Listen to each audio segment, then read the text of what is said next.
Hey y'all, and welcome back to another fan mini episode of Catch That, where we get to know our friends through their favorite songs. I am Naturally Elise, and that is my bro. JR. And we are the R&B representers. And today we are welcoming someone that once they scheduled, we were like, why he ain't been on here? Like, but yeah, y'all know that story. But yes, Mr. Keith Burrows, and he is, I'm going to give him a couple of flowers in the beginning, kind of one of our almost day one supporters, and he goes hard. Yeah, Bart say horde, H-O-A-R-D, horde for us. And we appreciate it and definitely know that we have noticed. So welcome. Man, this is an honor to be on this show with y'all. So first off, shout out to the R&B representatives. Appreciate y'all platform. You guys got such a great thing happening here. And I want to give y'all some flowers too. And shout out to B. Cox for giving y'all props too on the Adriana Evans episode you guys did recently, because he was giving you guys props about that. And I think you guys are helping to resurface the energy for people to want to check out that album again who haven't either heard it at all or haven't listened to it in a long time. So shout out to y'all for doing that thing. Shout out to Dart. Yes. Yes. And shout out to JR for all the dope knowledge he uncovered, the cold case on that show. Oh, right. So, yes. I forgot what the hell we talked about in the episode. But yes, I did. So shout to this guy. But Keith, how about you tell the folks a little bit about yourself, as much or as little as you want the people to know? Okay. Well, my name is Keith Burrows, and you said my last name right on to the T, because sometimes people are like, is it Barrogs, Barrups, Barrogs? You know what I'm saying? Hey, no, it's all good though, because I mean, it's not a common last name, but I appreciate y'all for saying it so lovely and so naturally, Elise. But I'm human, random. You know what I'm saying? I'm an unofficial playlist curator. I like to make playlists for people to enjoy. I am a father of two amazing daughters. I'm a fiance to an amazing woman named Emily. Shout out to Emily. And just a music lover. I'm one half of a group called True School. And shout out to my boy Diggy Fontaine. And and I'm just trying to be a cool, normal cat as much as possible. Indeed. Well, how about you tell us what song you picked today that has JR over the moon? Well, look here.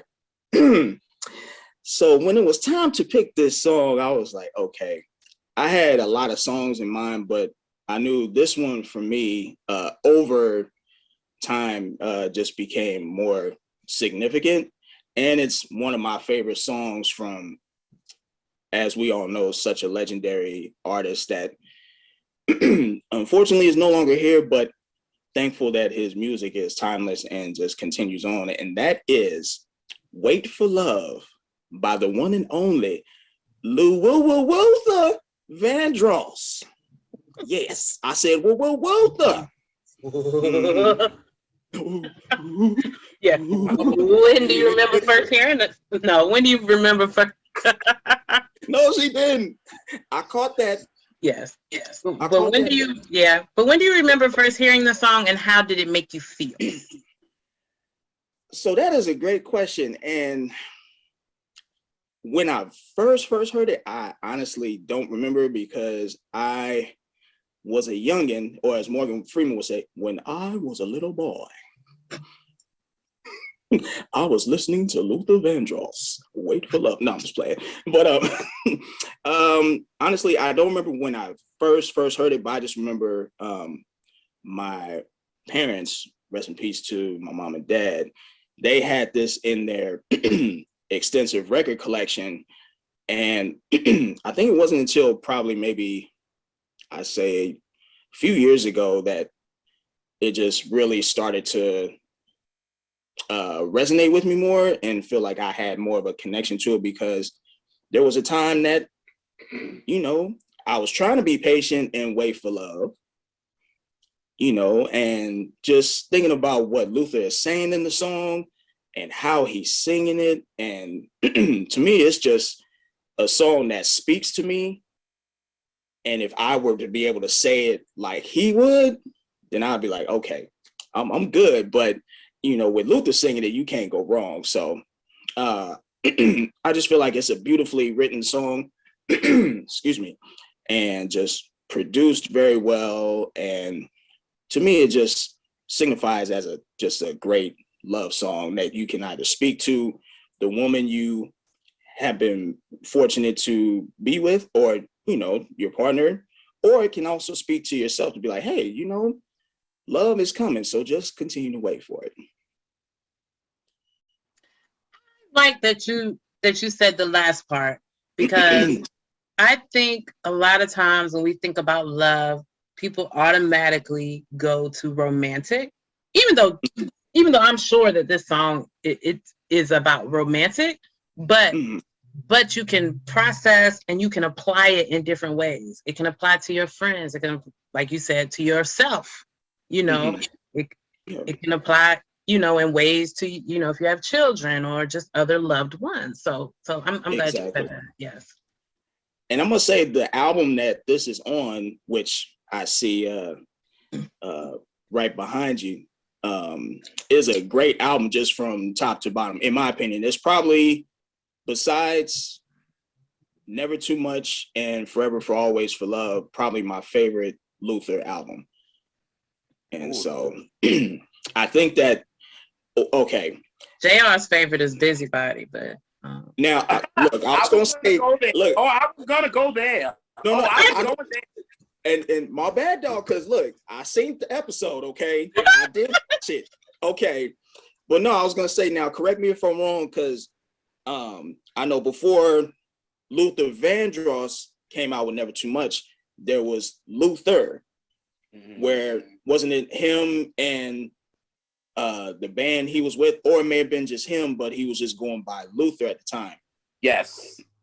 Okay. So I'd say from Never Too Much up to Give Me the Reason, I feel like his album run was crazy, from including Busybody, because he's got some joints on it. Look, Make Me a Believer. I know we talking about Wait for Love, but Make Me a Believer is another one. Oh yeah, that's my favorite. A great song. So, and speaking of, because that's how I go into this, because I Make Me Believer was my favorite song until I heard Wait for Love, right? So right. When I heard Make Me a Believer, it has a vibe. It just makes you, it brings you in. So finally I heard Wait for Love. To me, I felt like that was Make Me a Believer Part 2. Right. You know what I mean? Like, it was just like, he came from that, and it was just like, yo, I want to believe in love. Make me believe that you love me. Like, make me that. And then now it's like, you know this. Now I'm just waiting for the love to come. Like, I'm waiting. I'm here. I told you to make me a believer, but now I'm here. So when I heard this song and I was 12 years old, I just like the buildup of this record, how Luther built up this record. Like, it's like he starts off so smooth, and that was the difference with these now. We don't even have build-ups to records no more, you know, mainstream-wise, because we do. Shout out to the Foreign Exchange crew. Hey, Zoe, hey, Bond. But we have build-ups to songs, and to me, the way just Luther just build this up, and then what I really like about this song is also like the kind of Aretha-isms that he gives on this record. You know what I mean? He'd do a woo, like, and Rita was good for that. That was her shit. You know what I'm saying? So do that in the record. And then it was like, singers now, I feel like they want to do too much to show you they can sing. Luther didn't even have to do that on this record. He just gliding on this record, and then he gets to that bridge and just goes there, man. He just glides on this record. You know what I mean? So when I heard it at 12, I said, this is my favorite Luther song, and it has not changed since I was 12 years old. Yeah, because speaking, so the other day, our good friend Temperance sent me and JR. It was a bunch of people covering Luther. It was like a reel of a bunch of people back to back. Right. And it irked me because there were people on there that could sing. I would say 75% of them could actually sing, but they did not attack. They attacked the song instead of joining the song. They wanted to beat the song, but they needed to join the song. And so they were like over singing and running and stuff. And the beauty of a Luther song is you're not gonna get that running all over the place. You're gonna get effortless singing. Now you gonna get built up maybe to a run, and it's still smooth, but it's a build up, and you're gonna get to it, and then he's gonna come right back to where he was. Exactly. He could do all that. He could go up for a second and then come right back to smooth.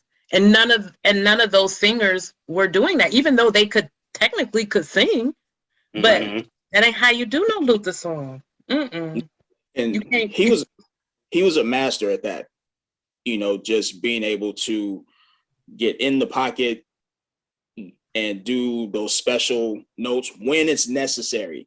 And that's the thing about when people do covers, it's not that they're not good singers, but when someone covers, say, like a Luther song or a Whitney song or even a Mariah Carey song, they've already set the bar so high, so they probably may think, you know what, let me just try to add a little extra just so that I can at least match the energy of what the original artist had done.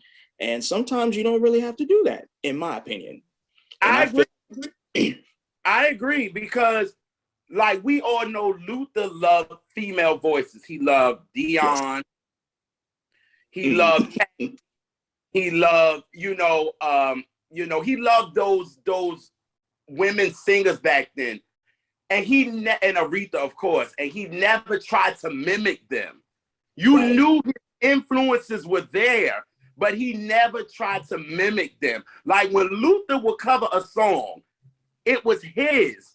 Him and Aretha had that thing. When they would cover your song, it became theirs. So like when Luther did anything of Dion's, it became his song. I'm sorry, y'all. I'm just saying. But speaking of that, so one of my favorite Luther songs, or maybe my favorite, is Anyone Who Had a Heart.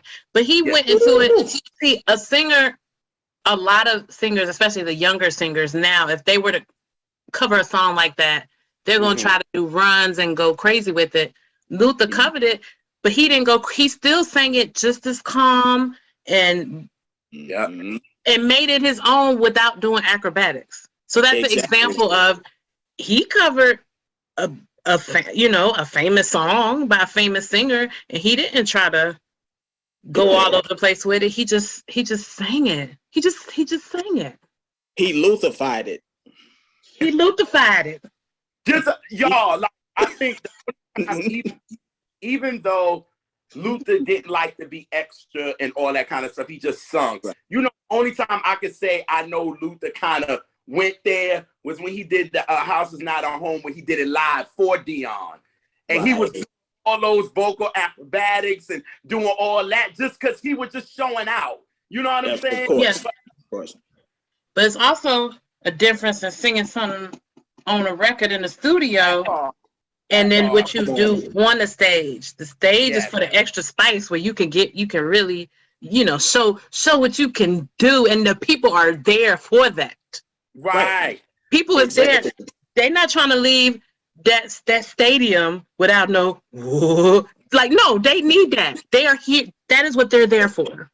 That part. Because look, before meeting up with y'all for this episode, I watched a couple performances of Luther doing Wait for Love. And look, we all know how he sounded on the record, right?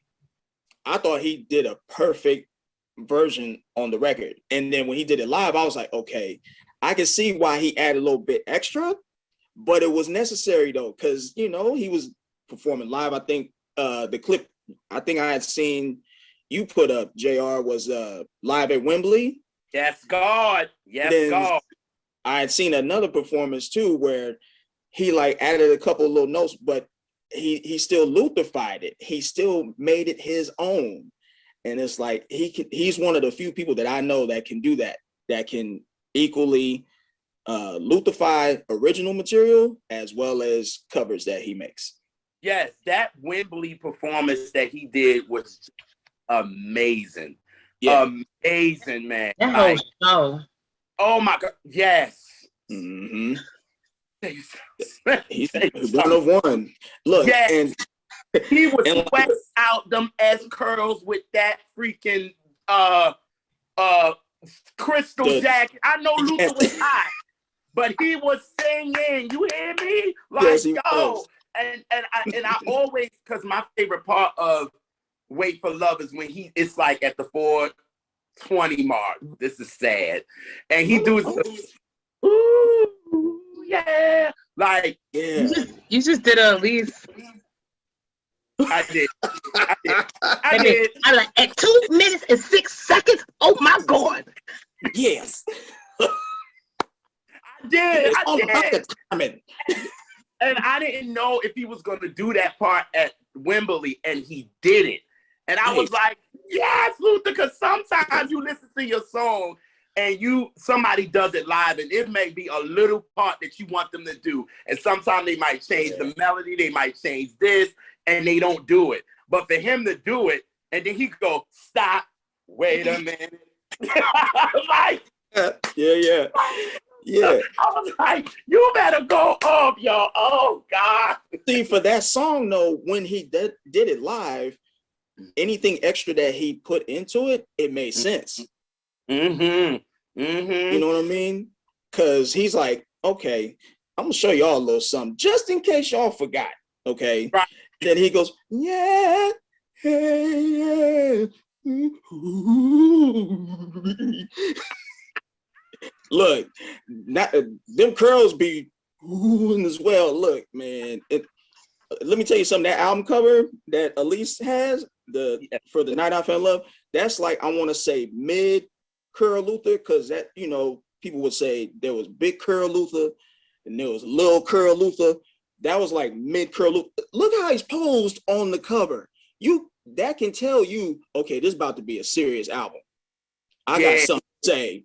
Yeah. In fact, you could hear like someone's voice in the background, like do an infomercial, like, for those that are wondering, the night that Luther fell in love, tune into this album, The Night I Fell in Love by Luther Vandross. I feel like it's a personal thing on YouTube that's like that. Somebody sound like that. Luther Vandross, The Night I Fell in Love. Really?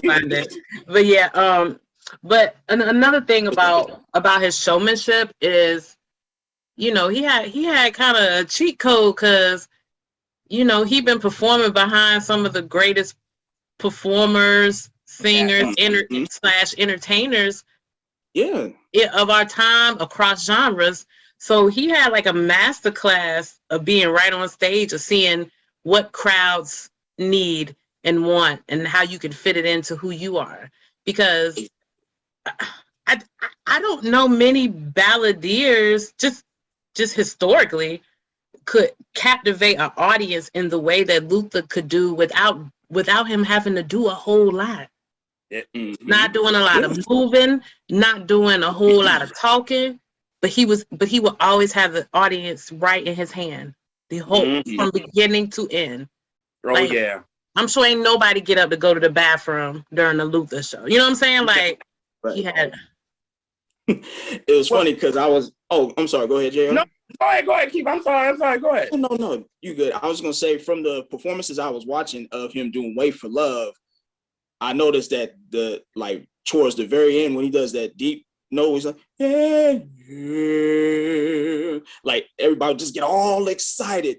You know what I'm saying? Even on, I think it was either Solid Gold, I think I've seen him do a performance of that. Okay. I mean, it was a lip sync because I think on Solid Gold they would lip sync their songs, if I'm not mistaken. But even when he did that note, the audience was going crazy. And I was like, yeah, that's a good note. And because like Elise said, he's been on stage with people like Roberta and you know what I'm saying, and those Chloe. Yeah, like so he was behind them, so he knew when to put things in to make the crowd kind of go crazy. You know what I mean? It's like Luther didn't rush the song. That's what I like. He took it time.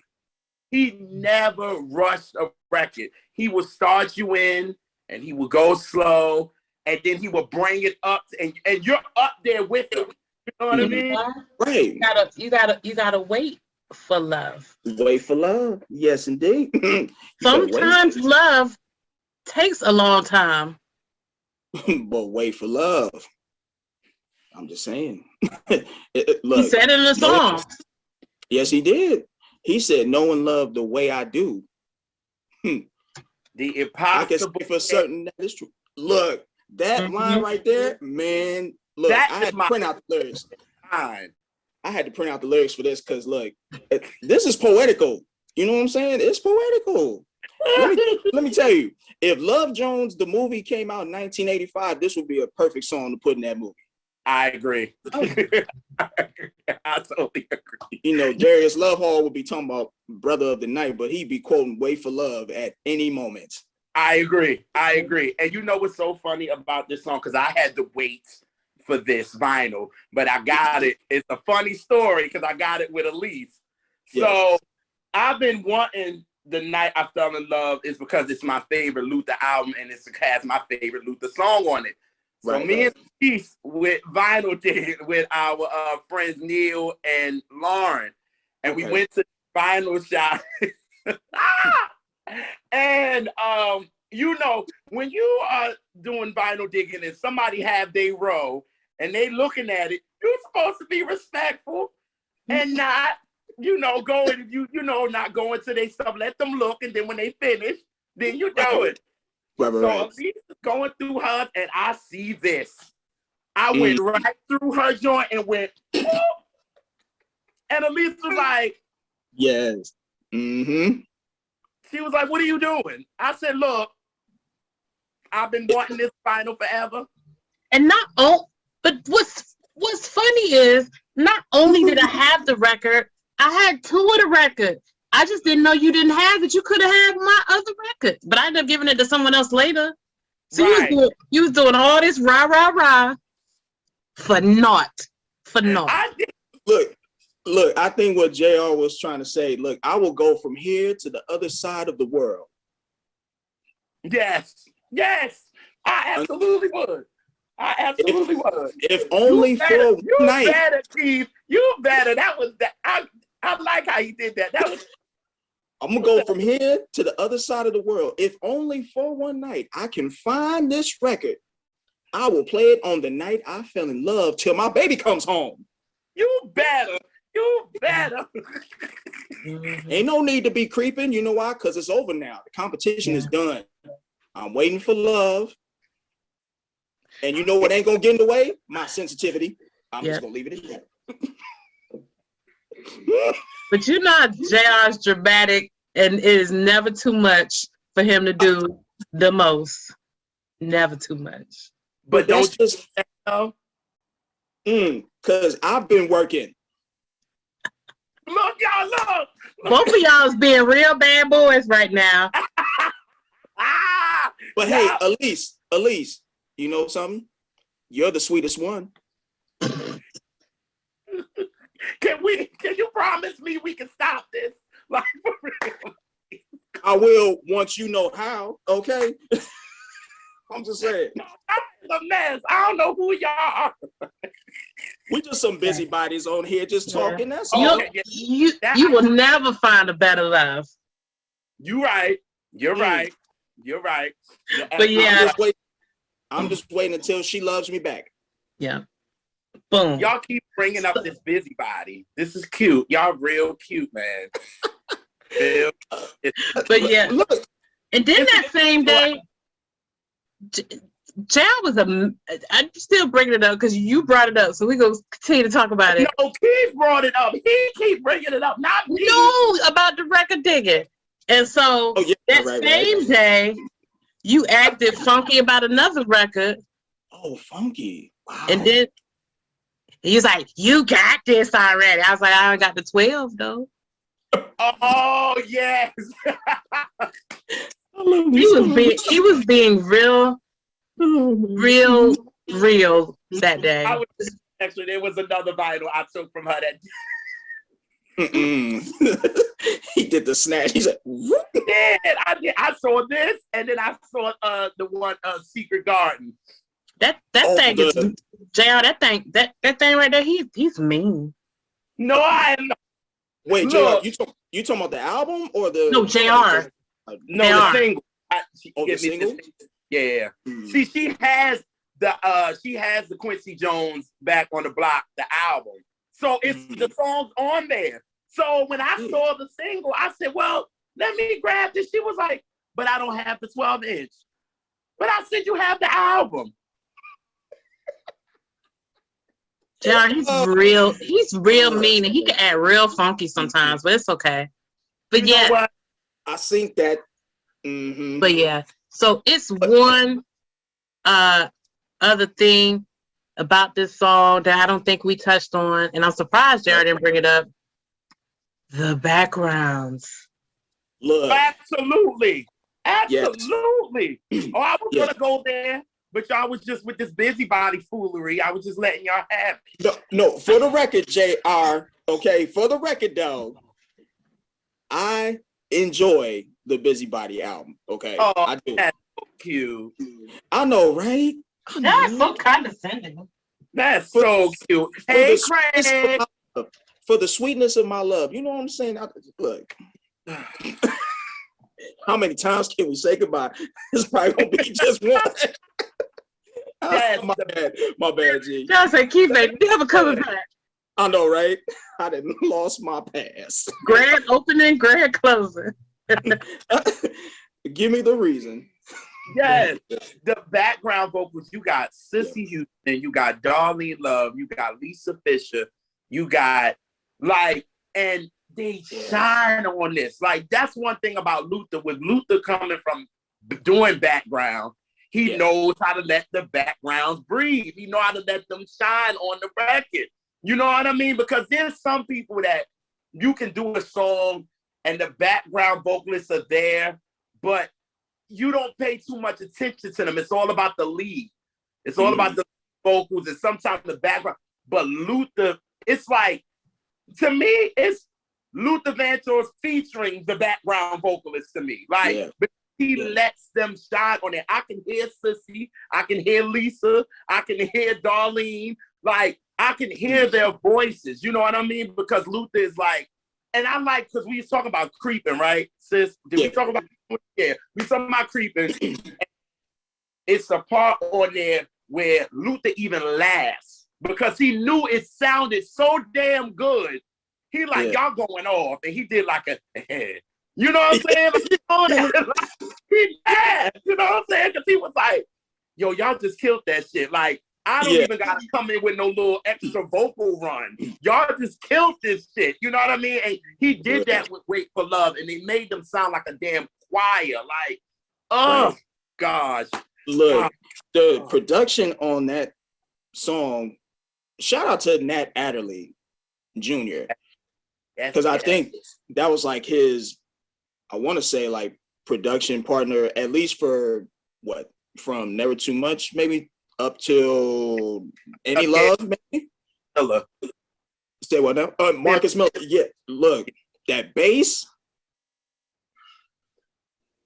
the bass on that joint is, to me, that Wait for Love is one of those songs where less is more. It didn't need a whole lot, but what was there, like everything was set in its right place, from the background singers to how Luther executes the lead vocals. Because like you were saying, like he starts off just like real smooth and then he builds up, comes back down, you know what I'm saying? But even the little like instrumental break where it's just you can hear the strings and then it leads back to the pre-chorus. Come on, man. It's like he didn't have to do all the runs on that song. It was perfect the way it was. And that's why he just blew, whoa! Yeah. Oh, yeah. And on the everyday, I will always, and this is any kind of artistic medium, I would rather see somebody doing something simple / basic on a super high level than to hear somebody do something real complicated on a just okay level, or, you know, on a good level. I'd rather hear something more simple, like, and them do it at the highest level that they can do that than somebody doing something complicated.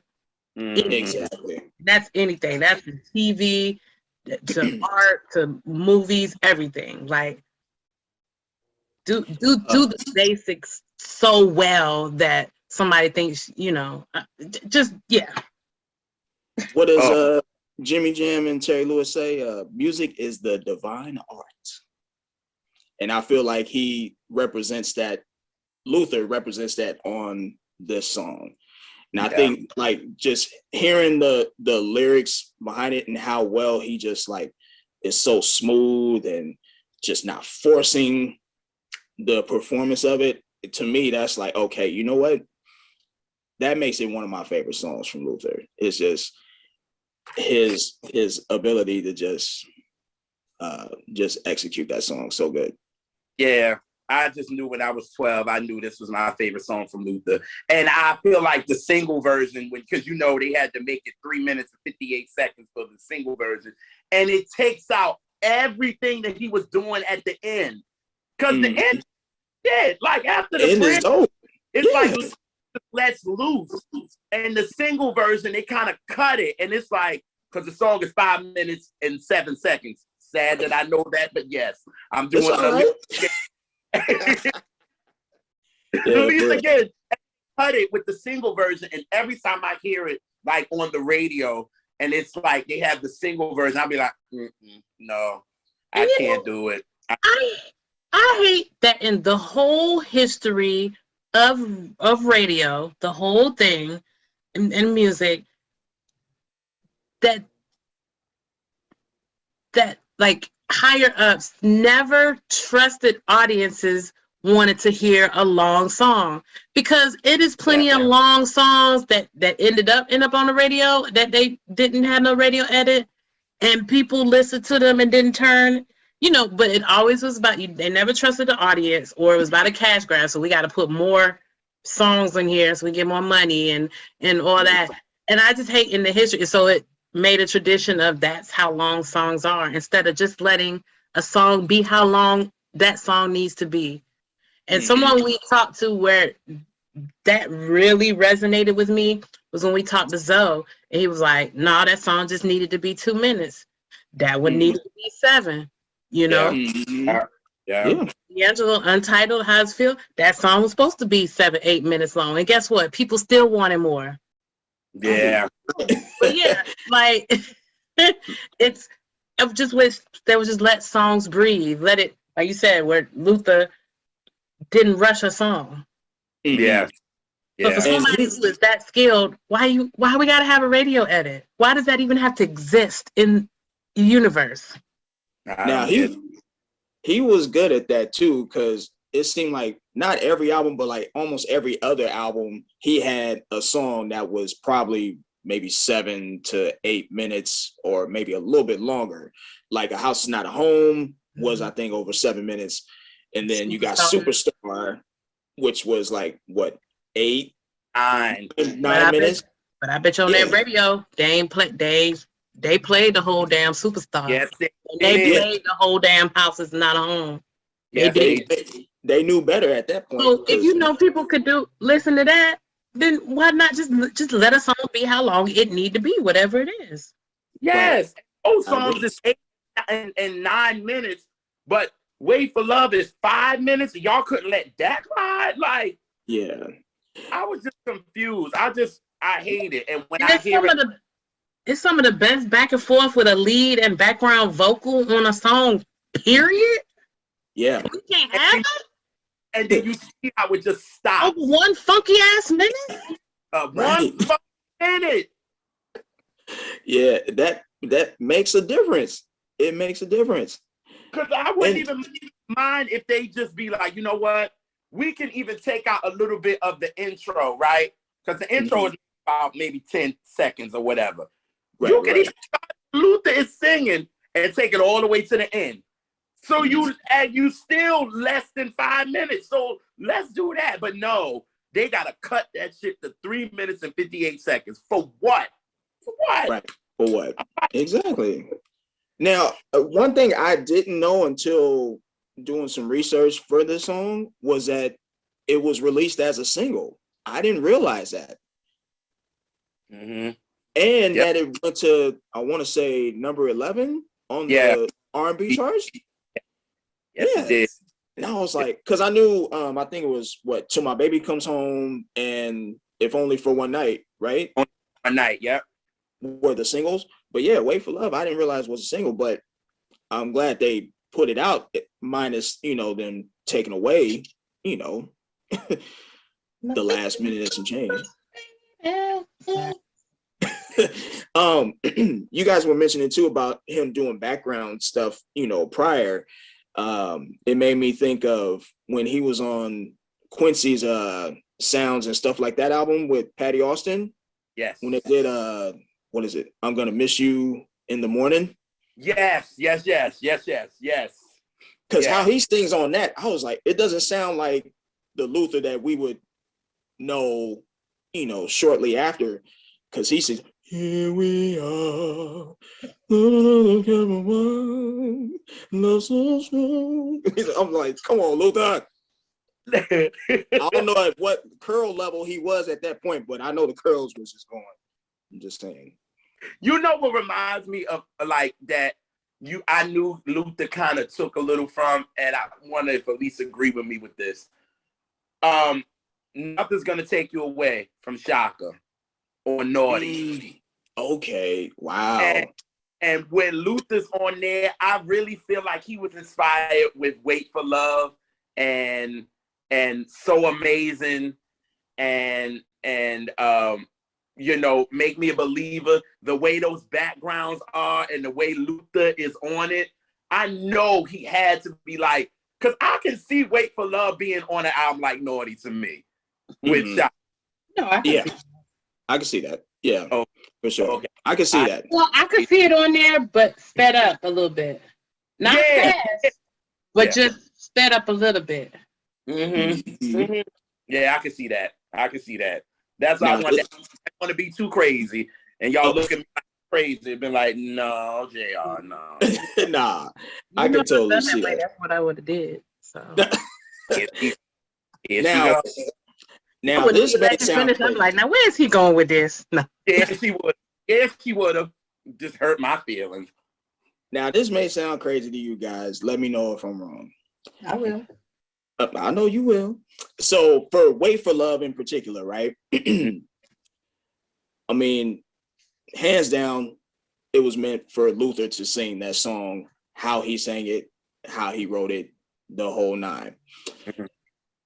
Would you guys, in your mind, hear someone like Freddie Jackson at that time sing Wait for Love? Yep, because he would have put because he would have worked with it different, but he would have made it work for him because that's what Freddie did. Him and Luther damn near sang the same damn songs, the same subject matter, the same, the same tempo, but they each did their own thing on it. I think each of them could have sang each other's songs and they would have gave them a different feel. I agree. I don't feel like they were competition. They were in the same lane, just coasting next to each other. Like, right. They both did their own thing so well. Right. Because it's certain things Freddie could do that Luther didn't do, and vice versa. Now, as we're talking about this, there's some things they could both do on a very high level. Both could do it. Yeah, exactly. Like, as we're talking about this, I could hear Luther singing "Love Is Just a Touch Away" from Freddie. Oh yeah. And I could definitely hear Luther singing "I Don't Want to Lose Your Love." Yeah. Ooh. He was singing in the style of "Wait for Love."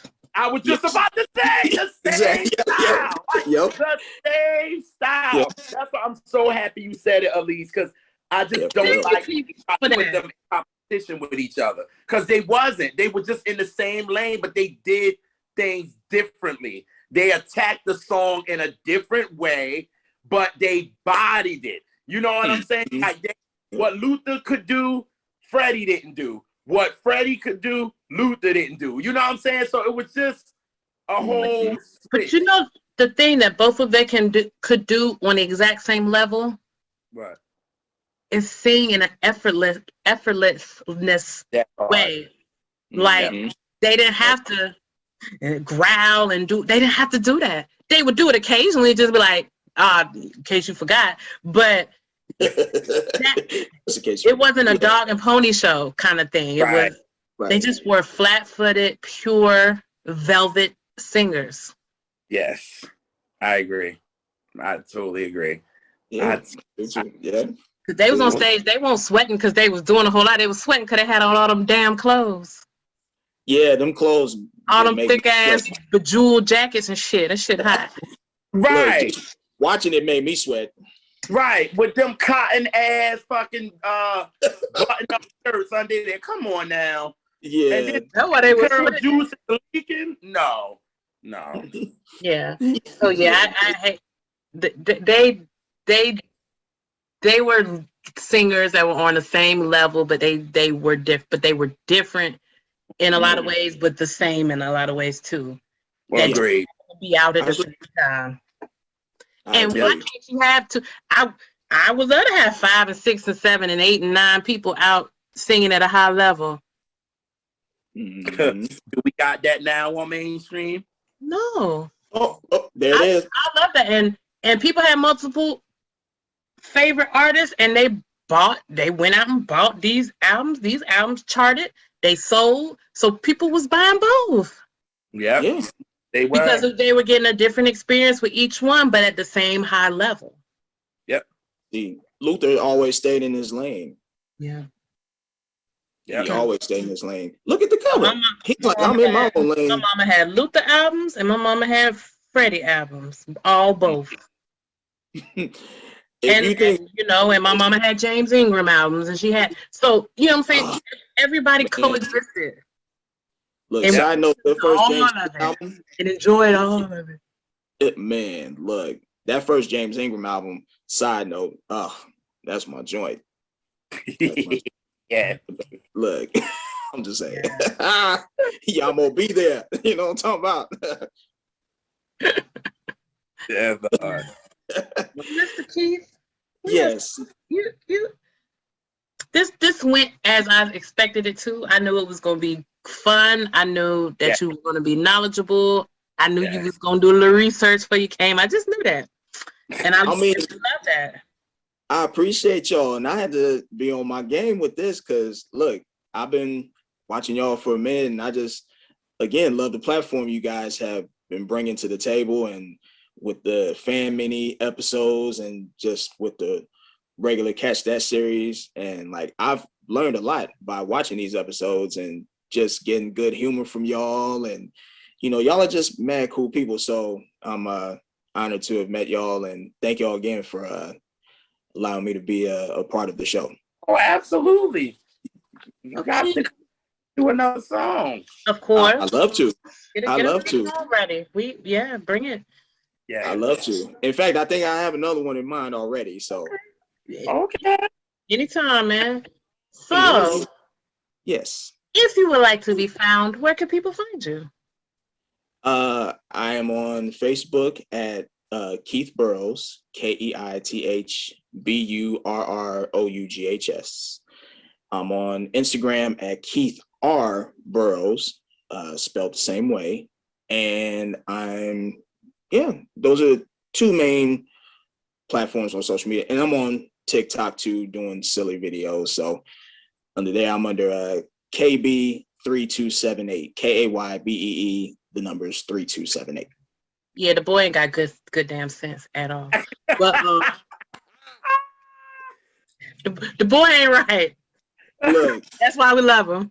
Look, these videos be wearing me out, Jack. Look, I thought I could dance, man. I'll be reminded when I go back and watch these videos. I'm like, what the hell was I thinking? Who in the hell left the gate open for me to dance? Okay? Who did it? Well, it's morning time now, so. Look, I want to pose like that cover. Just tune into the night I fell in love. I hit the Luther pose. Look, man. Yo, look too. Look, nah, I appreciate y'all for real. So much love to you guys. Yes. And just like we appreciate Keith, we appreciate everybody that tuned in. You know, click, like, subscribe, share with your folks, so they can learn a little something about R&B or just be reminded of memories of R&B, past and present. So we will catch y'all on the next episode of Catch That. Hey. Peace. Blessed y'all.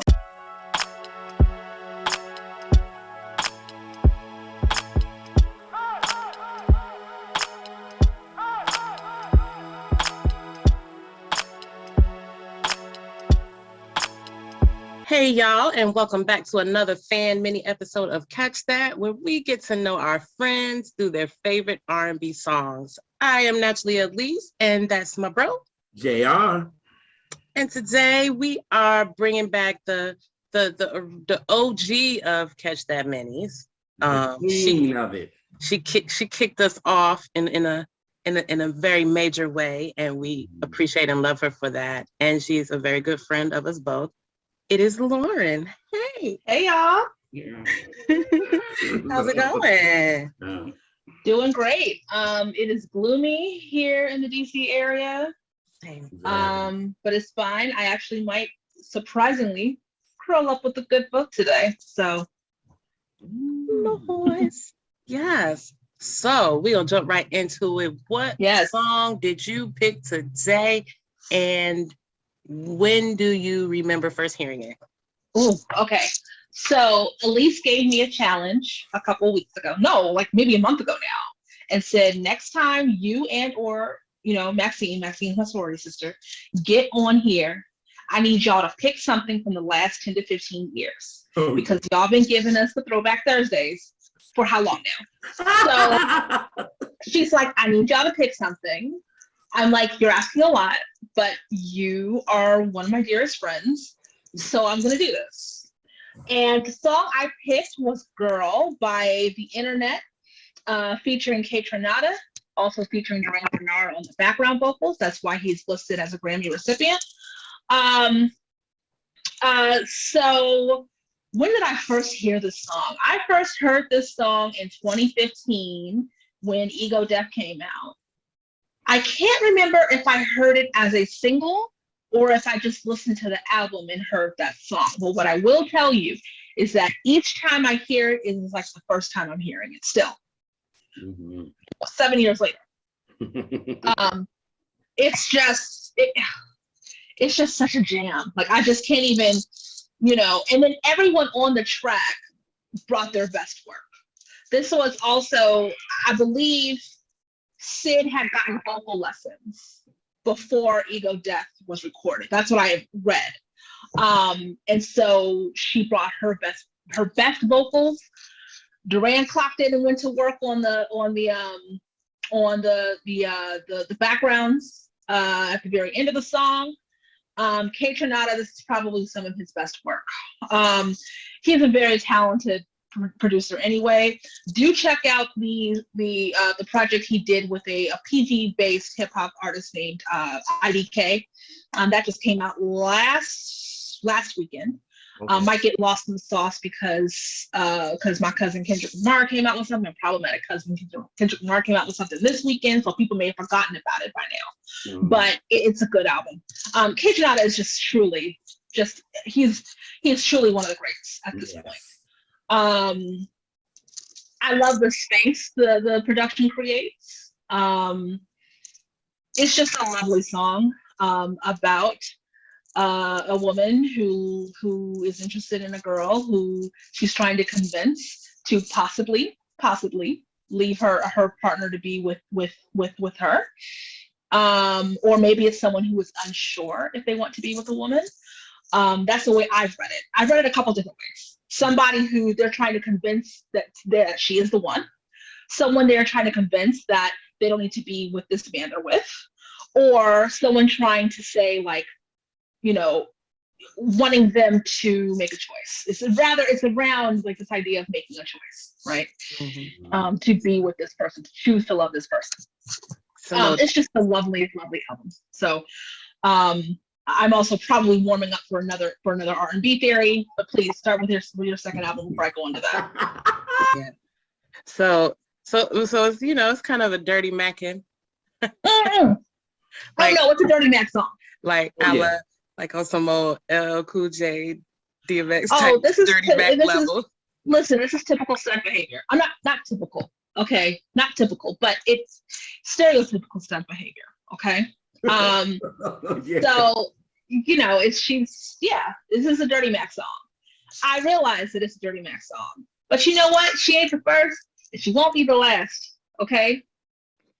Someone who, I'll get into that later, but yeah, definitely a Dirty Mac song. Now, I will get into my general theories around this. I think it's a very important song. I think Syd is an important artist because she is an openly queer woman singing about queer things.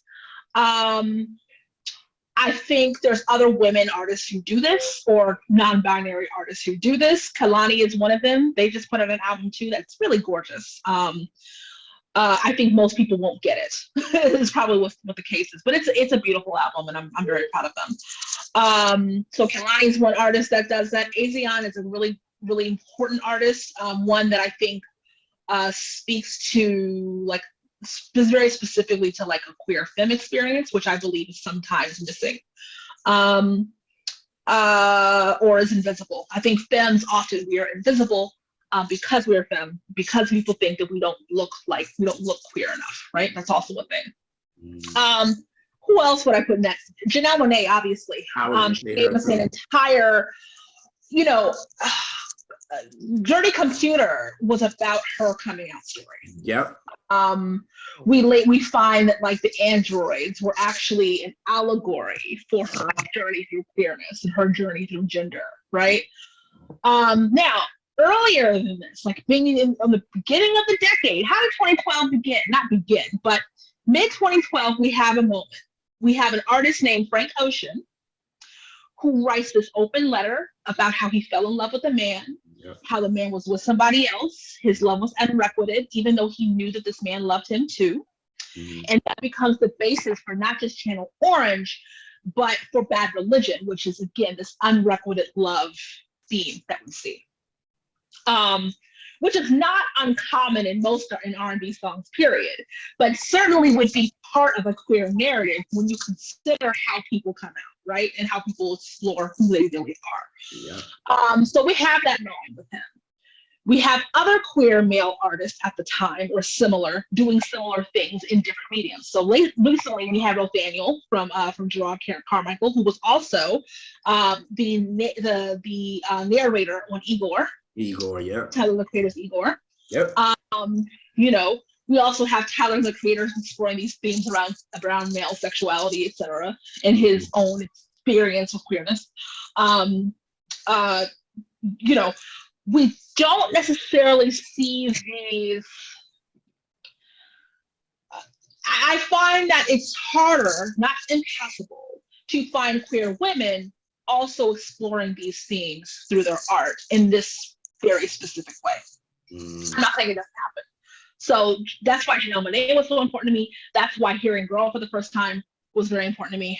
I also, if I can just be a little vulnerable here, is that I'm glad that queer youth, especially queer, and right now we're talking about queer Black girls and non-binary folks, I'm so glad they have more openly queer artists and who they can relate to. I'll just say, like, I really wish I saw more of that when I was growing up, because maybe I would have been able to understand myself a little bit better. I'll just leave it there. You know, as we're coming up, you know, Black Pride Weekend is coming up in DC. Pride Month is in June. So this is, something that I constantly think about, right? But especially now. Yeah, so back to the internet. I think it's really important. Sid is a really important artist. There are predecessors, obviously, Michelle Ndegeocello being one of them. But again, Michelle Ndegeocello was in a class of her own. You right. Truly in a class of her own. But a lot of these women are her sons or daughters, as it were, children. Let's put it that way. Yeah. So we don't get Girl without the Bitter album. We just don't get that. We don't even get it without Cookie, which is when I started kind of asking myself some questions. Yeah, I just think it's so important. I think we're having a moment where what I like to call the subgenre of sapphic R&B is becoming a thing. So R&B is specifically about women who love women. Right. So I think Sid has made it a little, Janelle before her, but Sid definitely has been doing this the entire time, right? But we have other lesser known artists like Azion, who I just think is phenomenal. Do listen to Love Train 2 by her. She has a wonderful song called Lost in London that I really enjoy. So there's this smaller subset of like queer women singing about gay shit. Tiffany Boucher is another one. Ivy Soul, another one. Of course, we have Kehlani.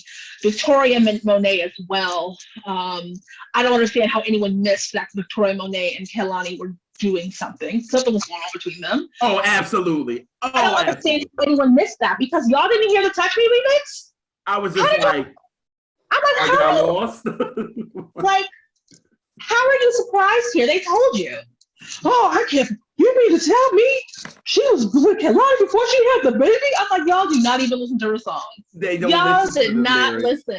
Nope. You didn't listen. No. What did you think was happening?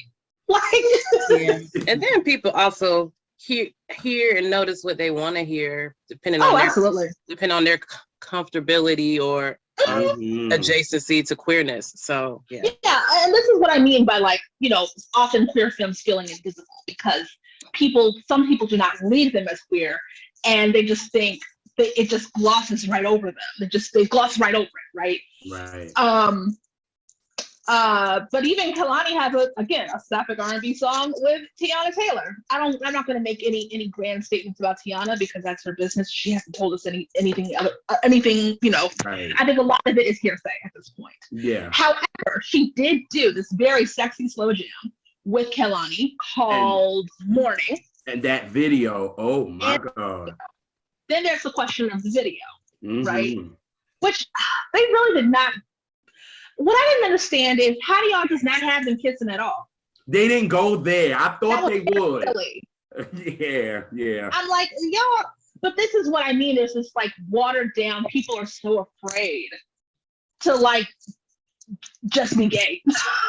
If you go, 98% of the way, then give us a 2%. What's stopping you? Yeah. But yeah, I really appreciate Sid. I appreciate this song specifically because, it's so beautifully done. I believe every single word that Sid is singing. The bridge is my favorite part of the song. It's just lovely. And, so it's like it most makes me very happy that there's more queer representation in R&B, but also makes me a little sad and maybe a little envious because it's like, damn, there are kids who could have had, I wish we had this when I was growing up. Right. There's that kind of sense of loss, Totally. I'm late to the party when it comes to the internet. I'm late, I was too. Completely late. And now I'm not as late as JR was. Yeah. I was a few years late but I also was late to Kaytranada too. So my first experience of hearing the internet was on that Kaytranada project, and then I went back. Oh, I see. I had an opportunity to go see the internet, and I was like, no, and didn't go. And then, those few years later, I was like, oh man, I didn't know what they were. The name threw me off. And it was young, and I was being, get off my lawn, and I was just, I didn't know what they did. In my brain, they did like electron, like I totally didn't know that they were a band, and I didn't know that because the name just fucked me up, right? That's what happened. So I made assumptions. That's what happened to me too, because when I first heard about them, I was just like, okay, whatever. And I just remember Sin telling me, bro, go listen. And this was in like 2017. He was like, go listen to Ego Death. I'm telling you. He was like, it's a vibe, yo. I'm telling you. And I was like, all right. And I was pushing it off. Mind you, I knew who Kaytranada was, knowing that he did a song with the internet, but not putting two and two together. Like, yeah. So I first heard about the internet because I was a Tumblr girl back in the day. And on Tumblr, that's where I heard about Azalea Banks, a bunch of other people. Mm-hmm. And someone had posted the video for Don't Ya, which was on their Hive Mind album. Was it Hive Mind? Yeah. Whatever that first album was. Yes, that one. Yeah. Yes. And I was like, who are these kids making music that sounds like something my parents would listen to? Like, it was just like, who are these children? Like, who are these kids who actually know music, like, and play their own? Steve Lacy and Mark Martian, they're all like musicians, right? Mm-hmm. I'm like, who are these children? And so by the time Ego Death came out, I was already in it. I was already invested. So it's just, that's how I learned about them. How did I learn about Kaytranada? I learned about Kaytranada because I heard his remix to Janet's If, years ago. And then I fell down a rabbit hole and saw what he did with TJ Moses' Be Your Girl. That's what. And I was like, oh, this is a house artist. Yeah. So, that's how I found out about that. He's really, Kaytranada is also like, I put him in the same lane also as like Daft Punk a little bit. Just in terms of that kind of that oomph that he gives us. Yeah. I feel like I'm rambling. No. Yeah, I love this because I love learning about them because when Elise was like, bro, you will enjoy them. They are a band. And we don't have a lot of bands, and they're young. So that's what I love. Like, we don't have a lot of kids, like not kids. I don't like saying kids, but I'm 38 years old. So to me, like, they're in their late 20s, mid 20s, maybe. Yeah. And they're, they're young. You don't see a lot of young people out the gate in R&B and hip hop to me. Right. We don't have another roots right now. So there's a lot of reasons for that. I think the decline of the Black church is one of them. We don't have as many Black voices, those churchy voices anymore.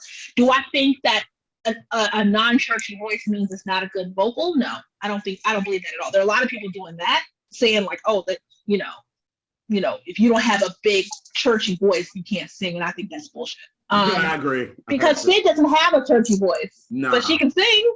So it's like, I think the thing is, people think that if you don't have this wide vocal range where you're doing all the runs and you have all these high notes and stuff, that you can't sing. And it's like, no, there is power in knowing what your vocal range is and doing and bringing your best work to that range.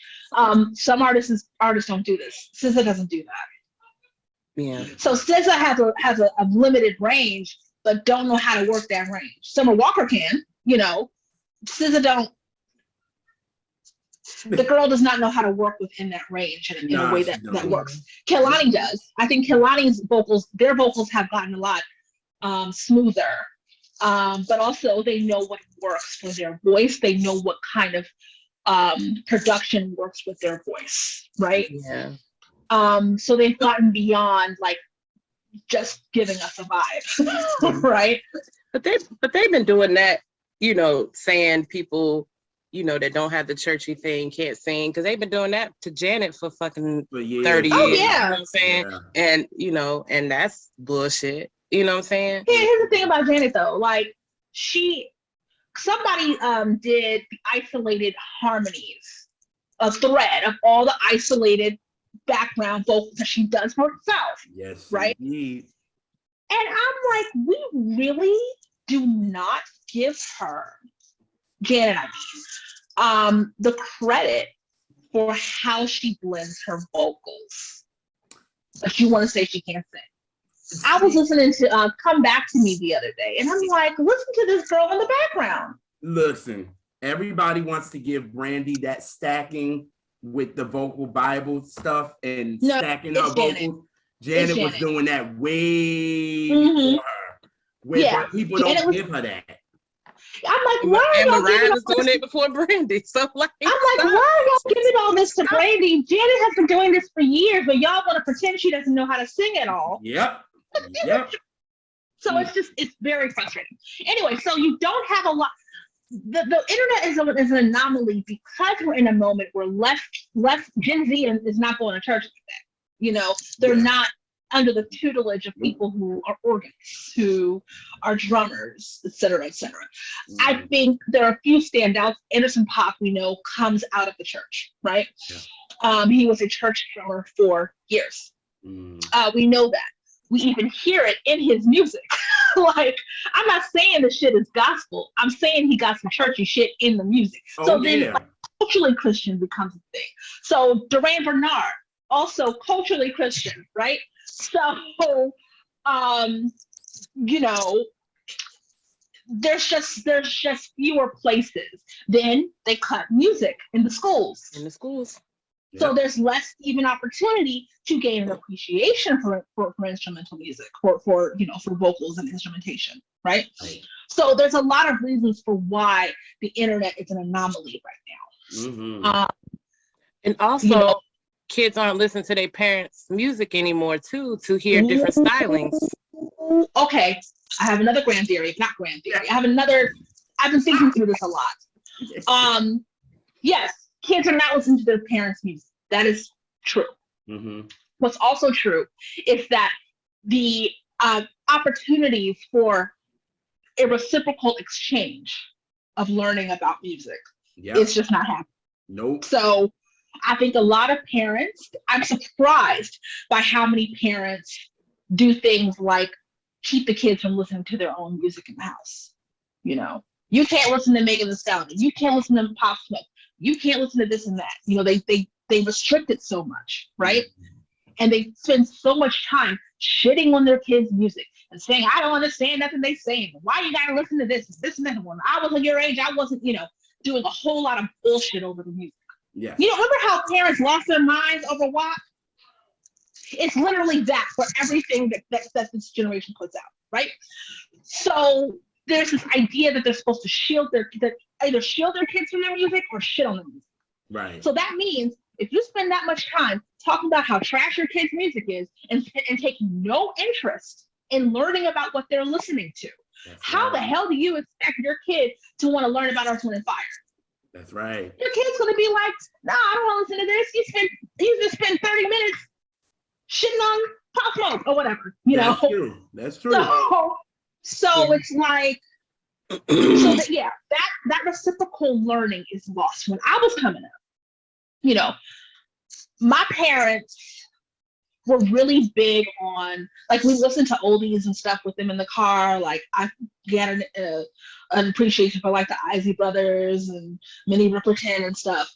But what they were also really into is learning about what we're listening to. So let's say I'm listening to More Money, More Problems. Let's just say that's what I'm listening to. My dad will then say, oh, wait, that sounds like that's I'm Coming Out by Diana Ross. Let's listen to that now. He's like, look, I like this song. It's cool. Biggie is great. Let's listen to this now. That's dope. That's and then I hear, again, and then I grow and appreciate, because now I'm hearing the actual drums at the beginning, and I'm losing my mind. So, my parents were really good about that. So my mother's listening to, Erykah Badu. She loved Worldwide Underground. That was her shit. Back in the day when she was just, she's just giving, she's listening to that. Yeah.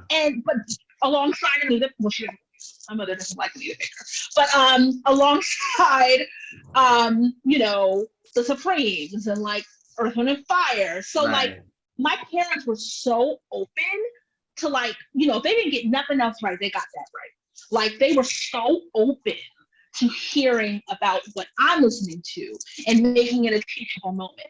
And these parents just don't be doing that now. They just be like, the fact that we didn't have, you know, Kill says this on his podcast all the time. It used to be one speaker in the house. That's it. So what your parents was listening to is what you listen to. Yeah. So, if I'm listening to if Mama listened to the Ohio Players, yes. Like the bottom line, like you ain't going in your room and be like, oh yeah, I'm gonna put on my iPod or some shit, because that wasn't even out there. That wasn't happening, baby. There's like several screens, several earbuds, you know, so there's less opportunities.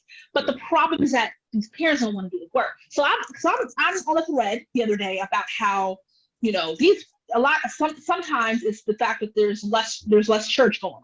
You know, so somebody was talking about how that was the theory, that like there are fewer opportunities for like an appreciation of musicality, of you know, learning how to play and write music and how to sing.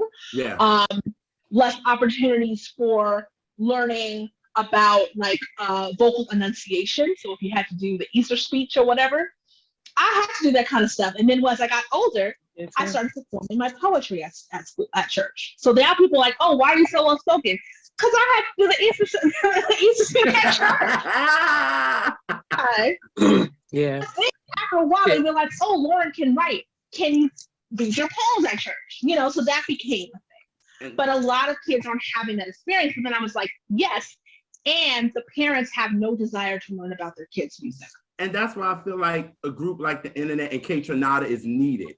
To me, I stand for Kaytranada. I ain't no stand for nobody, but I actually stand for him because, to be honest with you, this dude's production is so soulful. It has an old soul to it, but it's so current. And you can dance with it. Like, I played my mom that Bubba album that he came out with. That was a good one. She loved it. You know what I'm saying? Because it gave her like that first choice and, you know, that 70s type of vibe, and you know, Love Free Fall by Duran. She loved that record. You know what I'm saying? Yeah. And my dad and I used to do this thing where I would call, he would ask me like, hey, what music should I check out? And I sent him Donald Glover's album, Awaken My Love. Which we don't like. I know people don't like him, whatever. But the man puts out good art sometimes. So, and my dad comes back to me and says, oh, man, this is a perfect album for a funketeer like me. A very dad thing to say, right? But again, like having parents who just, they want to know. You know, like my dad-in-law, Dad Carter loves him some Lucky Day, some Alex Isley, you know. I played him Lucky Day in the car and he's like, oh man, this is so nice. This is thank you. And they're so appreciative because a lot of times these parents just want to be in your life, you know, and they just they see it as you showing them a part of you, right? So yes, the internet is really important because we are losing, you know, we're losing recipes, right? So seeing younger folks who can connect with that is so important. That's why it's not just like the songs. Like the song I've already talked about how important it is in terms of like queer storytelling in music, sapphic R&B, you know, songs about women who love women or themes around women who love women. It's just super important. So you have that. Like it's clear that that's the significance there, but also like knowing that there is an opportunity for young people to develop those musical gifts, and lean into understanding the full scope of Black music. I agree, because I think with this song too, I think it's definitely for queer, for sure. But I like the fact that when she says in the line, she said, girl, know your worth. Yeah. Like, know who you are. You know what I'm saying? And in songs right now, the popular songs, there's no messages in it. You know what I mean? Yeah. And it has a great message in it. It's fine if you don't. Look, I hate when people be like, they don't agree with queerness, because how the hell you going to agree? But that's none of my business. Yeah, but, I like don't agree with the that lifestyle. shit I'm like, out get of the me. fuck I'll out be of like, here. I'll be like, shut the fuck up. But anyway. Shut the fuck up. Yes, I'll be like, but I just love the fact in the song she's saying, know your worth. And that right there, it's just like, know who you are. Like, just accept who you are and don't accept bullshit. Don't it's that she's dealing with someone who cannot accept the completeness of who they are, right? And so it's like, if you would only accept who you are, you know, maybe we could be together. Oh, it's just very similar to Bad Religion, in which Frank Ocean is saying that he can never make this man love him. And one thing I wish people would get over, just because a song has a queer theme to it or undertones doesn't mean you can't enjoy it for what it gives you as a straight person. Because you first hear that song, you're not like, oh, this song is gay. You're like, this is a pretty song. Everyone should know their worth. Everybody be dirty macking. Everybody be dirty macking. That's the other thing. Everybody be dirty macking. Everybody. You think they ain't gonna do it? Yeah. And I wish they would, you know, yes, it's a queer theme, but it don't have to be. It's just a song. It's just a song. Gay people been listening to straight centered music forever. And just because it's somebody saying, ooh, my man, doesn't mean when I hear it, I can't be like, ooh, my girl, when I think about it, because you appreciate the it's just, people are so fucking weird, man. And also another thing about the lyrics to the song, that bridge when she says, if I told you that you rock my world, will you let me call you my girl? It's like, if I was honest with you about how I feel, because this is somebody she just not even told she is in love with, right? It's like, if I told you that, would you respond in kind? Which is, again, is also a very queer experience. Are they just being nice to me, or do they, you know, like, it's just, everyone who is queer has had that experience of like, do you like me or do you like me like me? Right. You know, so there's a lot of that, right? Right.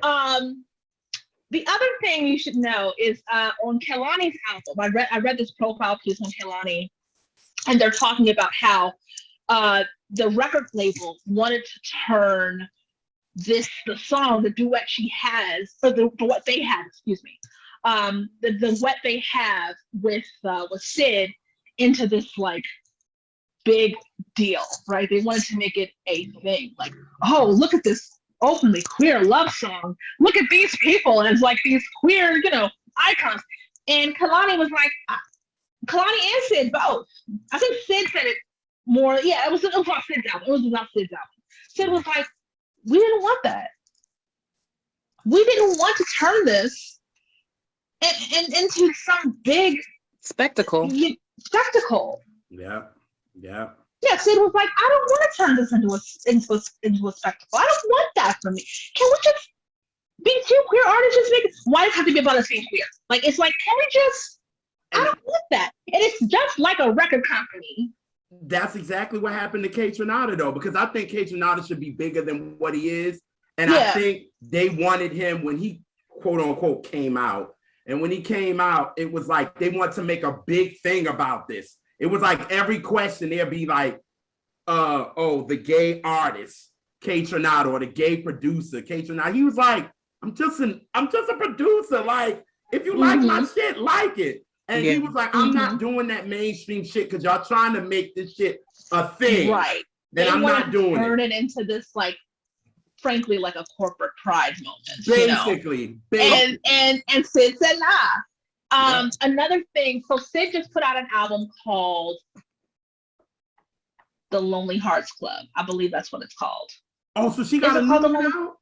Oh yeah, Sid put out an album called. Let me Yeah. see if I can pull it up now. It's a beautiful album. Okay. And it is called Broken Hearts Club. Okay. Broken Hearts Club. That's what it's Okay. called. Broken Hearts Club. This album Yeah. is, yes, a concept album. It is basically the song she wrote while she was around or after her first big heartbreak, which happened during the quarantine. So in this interview I was reading about her with her, she was saying that after she broke up with this person, you know, she was super depressed, etc. She said, I cannot create when I'm depressed. Some people can.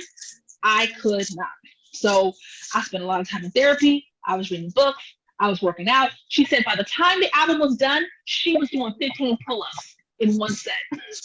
Because at that point, she just turned around and just started taking care of herself. And the album shows this journey of like being in love, falling in love, or falling in love, falling out of love. She has a song called Missing Out on there, which ends the album with. That came out last year on Valentine's Day, actually. Yes, I do remember that. That song is so sad, it had me crying. You know, it's a lovely album, but it tells a very clear story about she met this girl, fell in love, the girl broke up with her, and the music is her literally picking up the pieces. So yeah. Oh my. Wow. Yeah. Wow. It's basically her bitter album, but that's a whole nother story. Because that was actually, I want to say that Bitter came out after Michelle broke up with Rebecca Walker, Alice Walker's daughter. Right. Yeah. Oh, really? So it's about the aftermath. Okay. Yeah. Okay. Yeah. After it was following her breakup from with Rebecca Walker. Got it. Okay. Yeah. I forgot who she was with, but now, yeah. Yeah, Rebecca Walker, Alice Walker's daughter. Yeah. That's like they have a kid together and everything. Yeah. Oh yeah. Oh my God. Woo, we took it there because with this song with the internet, it was like, I was like, wow, like it's so open. And I'm glad that, like you said, Loryn, like these kids got that. You know what I mean? They had that. It's like, damn, we didn't have that. We didn't Yeah. have that 15 and 20 years ago. That's why a lot of people, we was just talking about Janet. That's why a lot of people love the Velvet Rope Project. Same. Same. Yes, because of they finally had something that spoke to us. It was like, whoa, okay. That's really the beginning of when I was like, yeah, me too. It's like, I know that ain't who I think it is. You know, yeah. like, yeah, you know, right.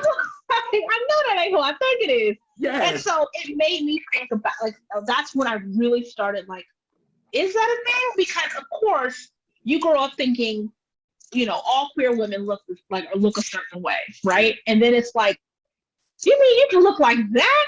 And like, that's when I started to kind of rethink everything I thought I knew about gender, sexuality, etc. So yeah, Velvet Rope was a really, really important album because of that, in terms of mainstream R&B. Right, right, and you see how much of a backlash she got for that. You know what I'm saying? Oh yeah, it didn't sell as much as the albums before then.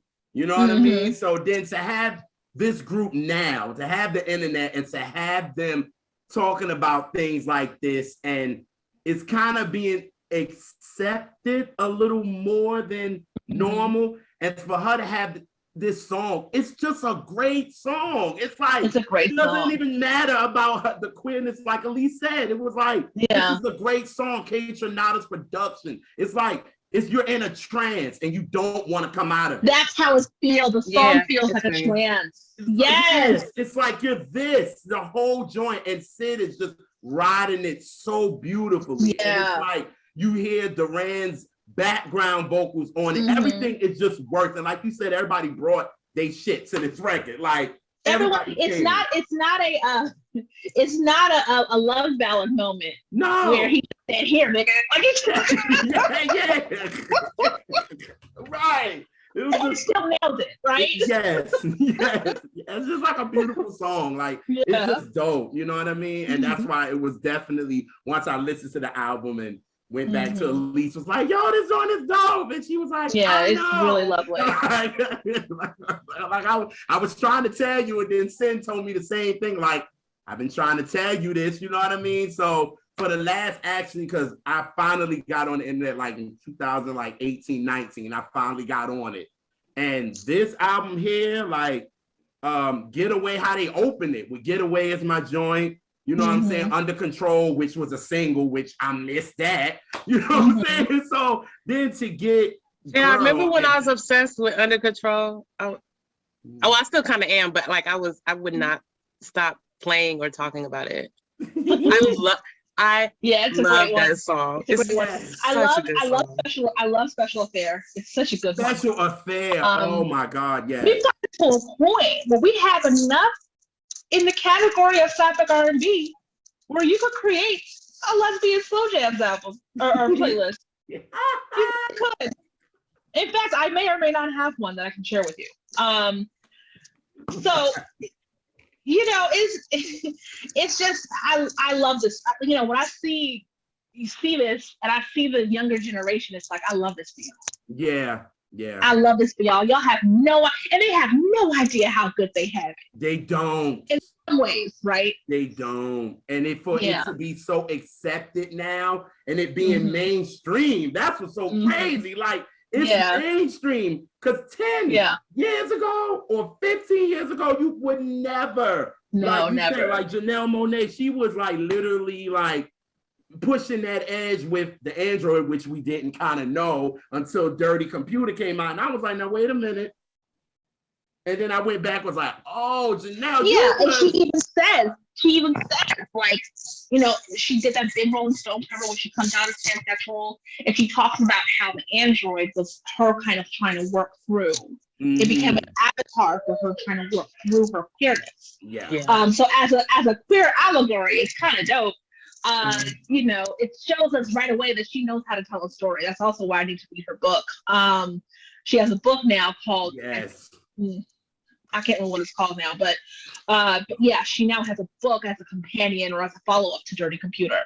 But yeah, she talks about how hard it was because her family, you know, struggled with it, still struggling with it, because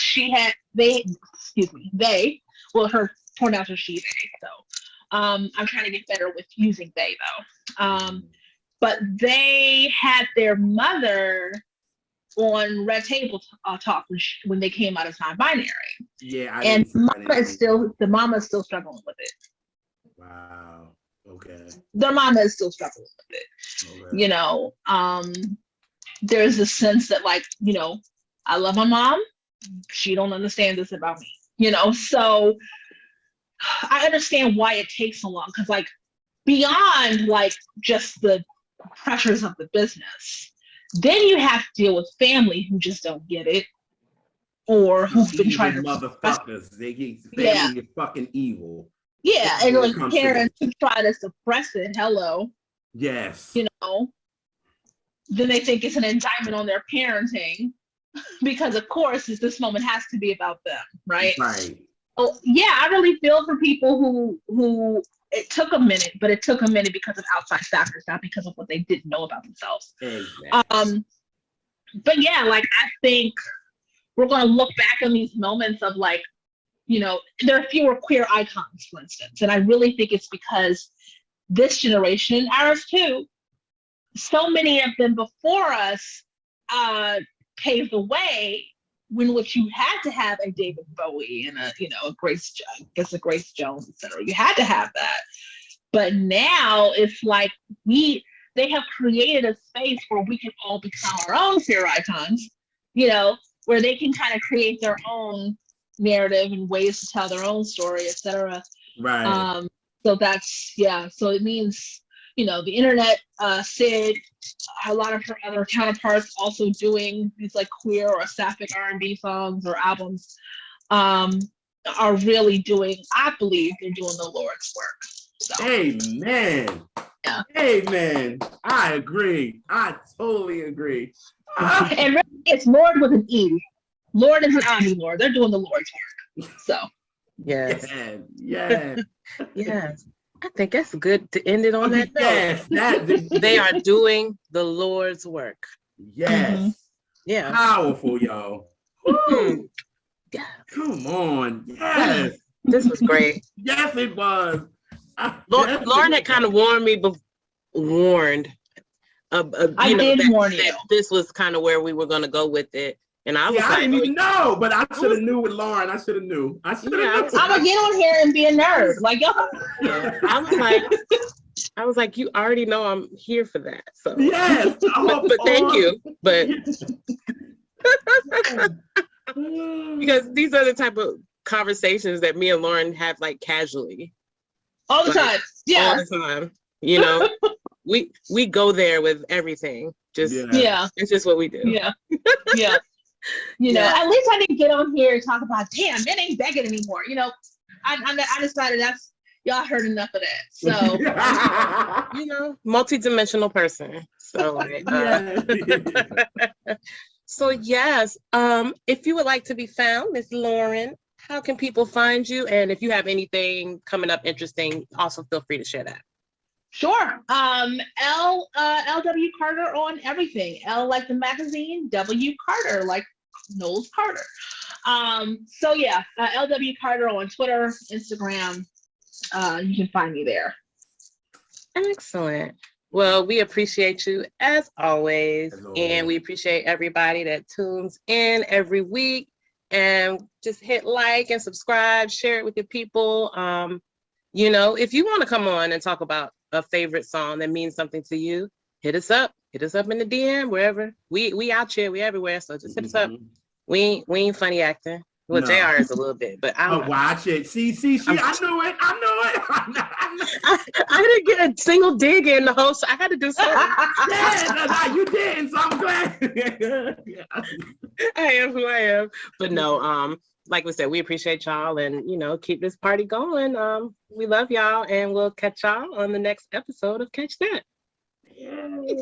Bye, everyone.